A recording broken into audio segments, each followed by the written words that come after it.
La balle est désormais dans le camp de celui qui a maintes fois changé de posture dans cette affaire. Vous allez nous dire pourquoi dans un instant, Anne Corpé. Bonjour Anne. Bonjour Pauline. Mais d'abord, de quel document parle-t-on? Est-ce que c'est l'intégralité du dossier d'instruction de cette affaire dite Epstein que l'on va publier? Alors, selon le texte qui a été adopté au Congrès, le département de la justice ne pourra pas expurger du dossier les documents qui compromettent la réputation de personnes qui sont citées. Mais même si le texte est promulgué, il y a de nouvelles manœuvres dilatoires qui sont possibles.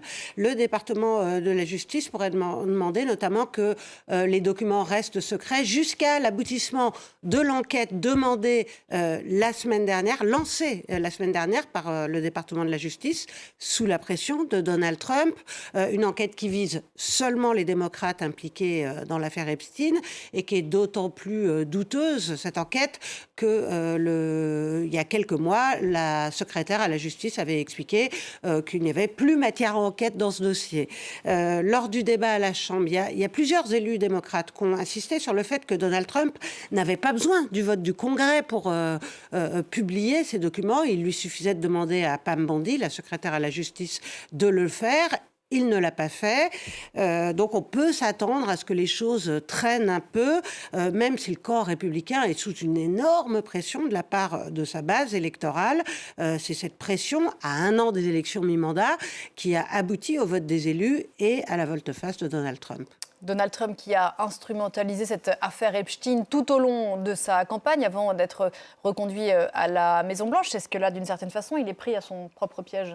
Oui, et en fait, il a instrumentaliser des histoires de pédophilie dès la campagne de son premier mandat, avec des rumeurs complètement farfelues sur un réseau pédophile démocrate. Dans la campagne de son deuxième mandat, il a instrumentalisé là une affaire réelle, celle de l'affaire Epstein, qui a fait quand même plus de 1000 victimes.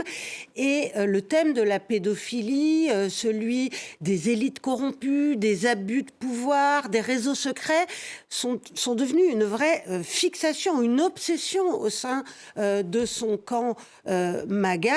Et une fois arrivé à la Maison-Blanche, Donald Trump a déçu ses partisans, puisqu'il a refusé la publication de ce dossier. Et certains de ses partisans estiment maintenant que Donald Trump fait partie de ces élites corrompues. Alors, cette affaire Epstein a été le début de la fragmentation finalement du camp MAGA. On l'a vu avec l'élue républicaine Marjorie Taylor Greene, qui était une fervente partisane de Donald Trump et qui est maintenant devenue critique sur la politique étrangère, sur la politique de l'immigration, et qui a joué un rôle de premier plan dans la publication de ce dossier Epstein. Mais bon, le camp MAGA n'est seulement que fissuré. Donald Trump reste intouchable et il maintient solidement la barre, notamment grâce à son pouvoir avéré de mettre fin au mandat, aux carrières des élus dissidents.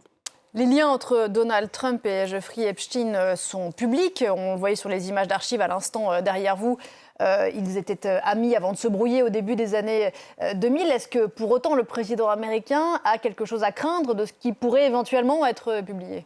En tout cas, il fait souvent preuve de nervosité quand il est interrogé sur le sujet. Hier, on a vu qu'il avait traité une... Bon, alors vous allez voir ça après. Mais la publication récente d'emails de Jeffrey Epstein montre que Donald Trump semblait être au courant de ses activités criminelles. Quoi que révèle le dossier, Donald Trump est à l'abri de poursuites judiciaires du fait de son immunité. Et puis, de toute façon, il a toujours échappé aux poursuites, même en cas de graves accusations. Mais tout ce qui touche à Epstein est devenu hautement inflammable. Et les élus républicains, démocrates, les élites de la sphère financière, du showbiz, risquent toutes d'être éclaboussées si leur nom est simplement cité dans le dossier, même si elles n'ont pas participé aux horreurs pédophiles qui se sont déroulées. D'ailleurs, l'affaire Epstein est potentiellement explosive, pas seulement à cause du réseau criminel pédophile, mais aussi parce qu'il a aidé des grandes fortunes à échapper aux impôts et parce qu'il a des liens avec la Russie. Toute sa carrière a été soutenue par Moscou. D'ailleurs, dans les récents emails qui ont été sortis, Jeffrey Epstein se vante d'avoir finalement expliqué à l'ancien ambassadeur russe auprès des Nations Unies comment traiter avec Donald Trump.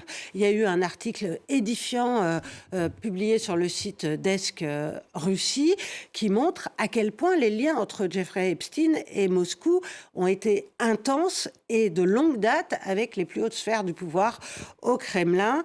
Et puis, Epstein avait truffé sa résidence de luxe où il accueillait tous ces pervers de micros et de caméras. Il a enregistré de nombreux documents compromettants, pratiquant l'art du compromat, du chantage, cher à Vladimir Poutine. Il y a donc quand même lieu de s'inquiéter pour de nombreuses personnes haut placées aux États-Unis.